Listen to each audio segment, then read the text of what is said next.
For the last year, everybody's been talking about agents and how great they're going to be. And I kept saying, come on, hold your horses. They're going to be flawed because they have multiple steps. Because I keep hearing the hype, right? AI this, AI that. Everyone's got AI on every product. But, it seems just to be a lot of hype a lot of the time. I mean, there's real progress. So, systems today are definitely better than systems 3 years ago.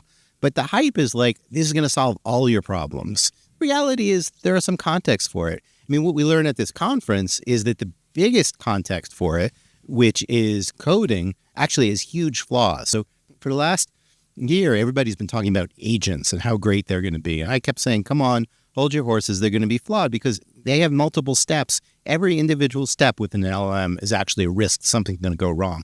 So you put them together, you have serious problems. And there were two talks here, one from NVIDIA, another this morning from Nathan Hamill, showing that these things called prompt injection attacks make these systems like total sitting ducks. So if you use one of these so-called level 3 agents, as NVIDIA's terminology is, it writes code, it goes out in the web, it looks for examples. And those examples, I think they call them like watering wells or something like that, are just filled or can be filled with bad code that does terrible things. So they show basically or not quite live demos, but recordings of demos where they would ask a system to create this bit of code.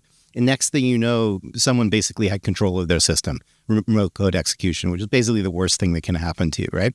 And they showed not one, but like a dozen different ways to do this. And each of those ways is actually some huge attack surface. So, essentially any code that you can get the systems to absorb becomes an attack surface. And so those are just huge problems here. One way to think about it is we want our AI to be safe and secure, helpful, and so forth.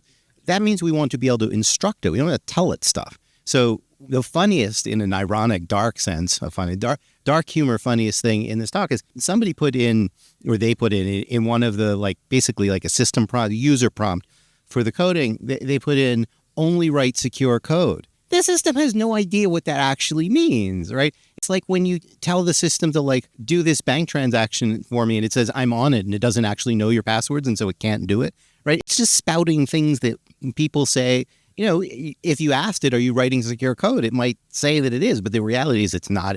It doesn't have a deep enough conceptual understanding of what secure code is. And the same is true in any domain.